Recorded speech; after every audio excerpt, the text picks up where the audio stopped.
நேற்று டே உடைய high low வந்து ரொம்ப முக்கியமான லெவலாக இருந்துகிட்ருக்கு அப்படின்னு சொல்லியிருந்தோம். இந்த ஹையை மட்டும் பிரேக் பண்ணி புல் பேக் பையிங் போட்டுச்சு அப்படின்னா நல்லா மேலே போகும்னு சொல்லியிருந்தோம்.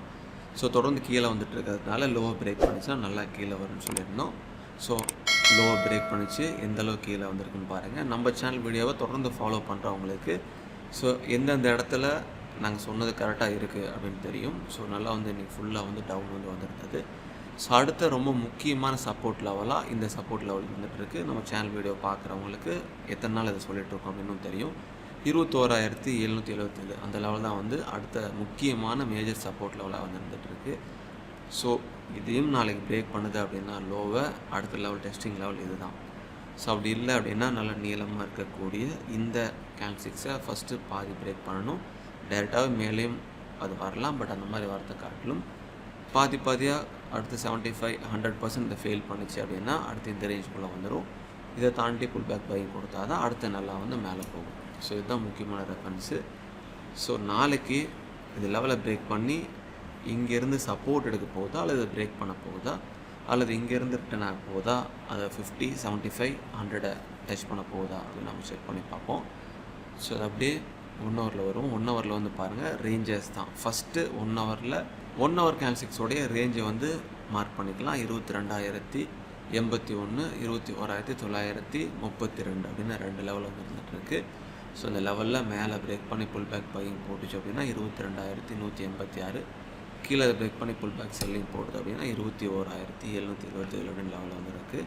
அதனால் 1 ஹவரில் இந்த ரேஞ்சில் மேலே பிரேக் பண்ண மேலே, கீழே பிரேக் பண்ண கீழே, எந்த ரேஞ்சை ஃபஸ்ட்டு மேலே வந்து கீழே வந்து பிரேக் பண்ண போகுதோ அதுதான் முக்கியமான லெவலாக வந்து இருந்துகிட்ருக்கும். ஸோ லோவுக்கும் பக்கத்தில் இருக்கிறதுனால இங்கேருந்தே அது சப்போர்ட் எடுக்கலாம் அல்லது பிரேக் பண்ணலாம். பிரேக் பண்ணால் இந்த லெவலை பிரேக் பண்ணும் சமயத்தில் அந்த மேஜர் லெவல் நம்ம பார்த்தோம்.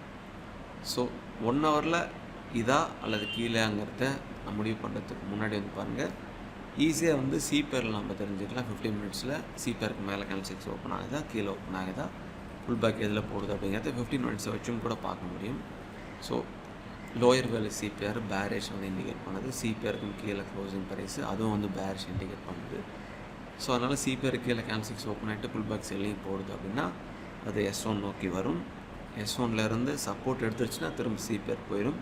S1 பிரேக் பண்ணி புல் பேக் செல்லிங் போடுதுன்னா S2 வரும். ஸோ இதுதான் வந்து இந்த லெவல் கீழே ஓப்பன் ஆனிச்சுன்னா.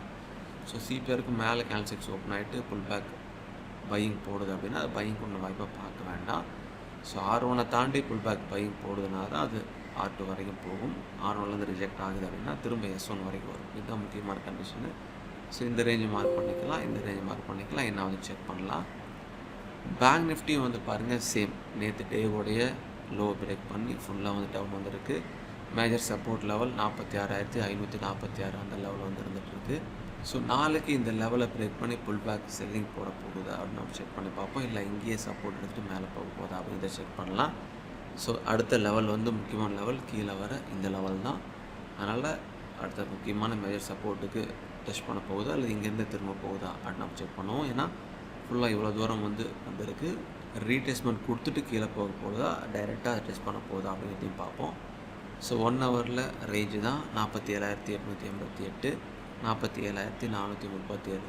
ஸோ இது மேலே பிரேக் பண்ணி புல் பேக் பையிங் கொடுக்குதுன்னா 48,225, கீழே பிரேக் பண்ணி புல் பேக் செல்லிங் கொடுக்குதுன்னா 46,587.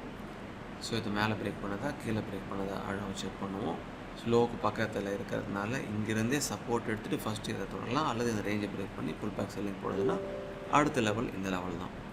ஒவ்வொரு லெவலில் தொடும் பொழுதும் சப்போர்ட் அண்ட் ரெசிஸ்டன்ஸ் வந்து நம்ம மார்க் பண்ணிக்கணும். நிஃப்டிலையும் பேங்க் நிஃப்டிலையும் வந்து பாருங்கள் லோயர் வேல்யூ சிபிஆர் பேரிஷு, சிபிஆர் கீழே தான் க்ளோசிங் ப்ரைஸ் இருக்குது. எல்லாமே வந்து பேரிஷ் இண்டிகேட் பண்ணுது.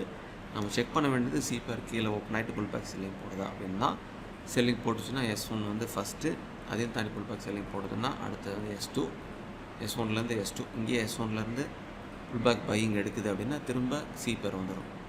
சிபிஆருக்கு மேலே கேண்டில்ஸ் ஓப்பன் ஆகிட்டு புல் பேக் பையிங் போடுது அப்படின்னா அப்படியே வந்து S1 வரைக்கும் போகிறதுக்கு ஃபஸ்ட்டே நம்ம ட்ரை பண்ணக்கூடாது. அது S1 தாண்டி புல் பேக் பையிங் போடும்பொழுது தான் பையிங் பண்ண வாய்ப்பாக பார்க்கணும். ஸோ R1 தாண்டி புல் பேக் பையிங் போடும்பொழுது மட்டும்தான் பையிங் பண்ண வாய்ப்பாக பார்க்கணும்.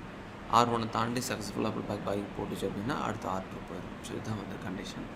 ஸோ இதில் இது நடக்குது நம்ம செக் பண்ணி பார்ப்போம். எல்லாமே வந்து பேரிஷுக்கு சாதகமாக இருக்கிறதுனால நாளைக்கு நாள் பேரிஷ் வருதா இல்லையா அப்படிங்கிறது அதில் லோ பிரேக் பண்ணும்பொழுதும் இந்த ரேஞ்சஸ் பிரேக் பண்ணும்போது தெரிஞ்சுக்கலாம். இந்த ரிசர்ச்சோட உங்களோட ரிசர்ச்சும் பண்ணுங்கள். எல்லா மட்டும் பார்த்துட்டு சொன்ன பண்ணுங்கள். மிக்க